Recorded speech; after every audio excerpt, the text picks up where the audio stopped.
Okay.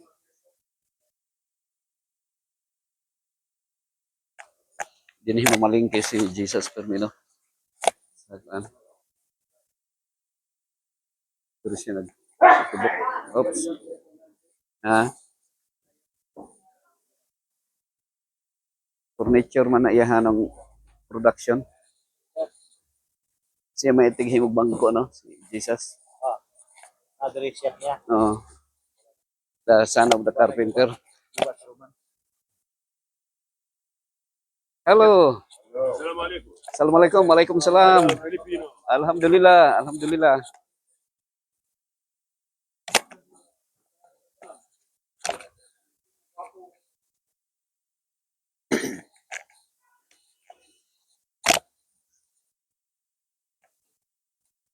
Ini mao ni diring basa na to sa Lucas 4:16. Unsa ganitong ingon sa Lucas 4:16?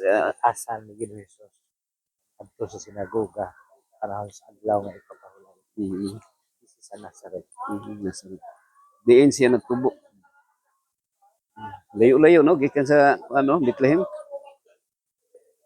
Naman ang siya. Pero Apa dere. pero Sunday keeper na siya ron dire mga tao. Ah, So na yung furniture dire, yung mga tanadat.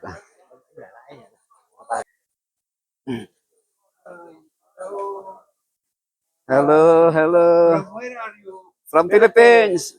Philippines. Filipino. Ay, خلص العشاء كل from Philippines. Okay. Yeah, si kan.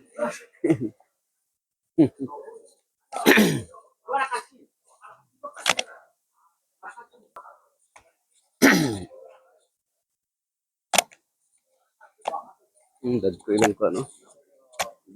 Dad, no? Buongon. Uy,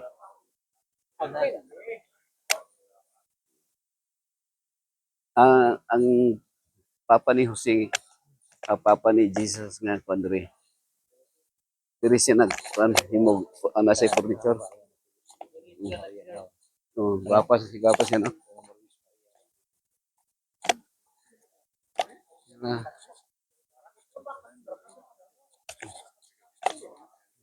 Ah, yes, from Philippines. Are you from Spain. Spain? Okay, Filipino from Spain also.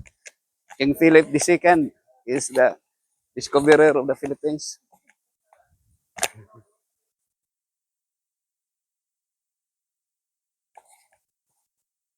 Ano yung sinagoga? Ano siya? Seventh-day Adventist Church, Basilica.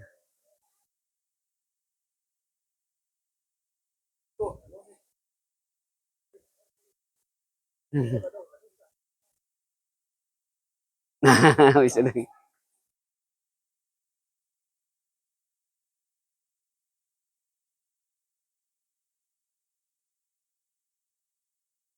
Now is Holy Week.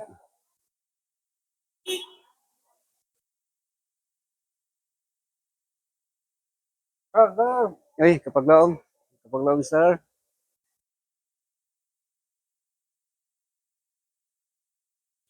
Kasi na.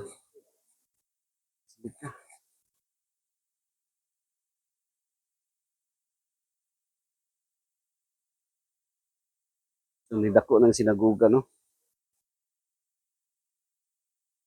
Sinagoga ni Jesus.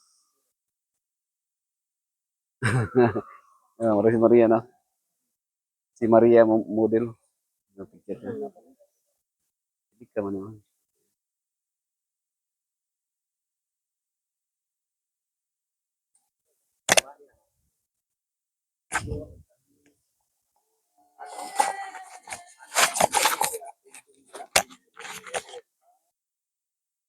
Ano? May Philippines rin. Rooftop. Na-ring nga. Philippines, into sa Philippines. Okay, congrats, Simburio boy. Si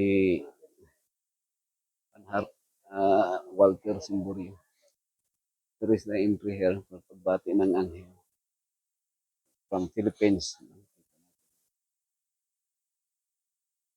Please. Please.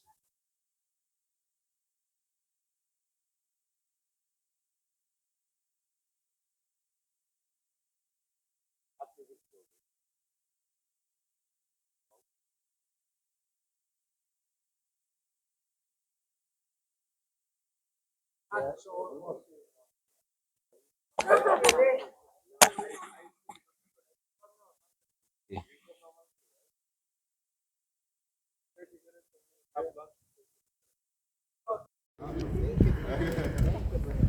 you.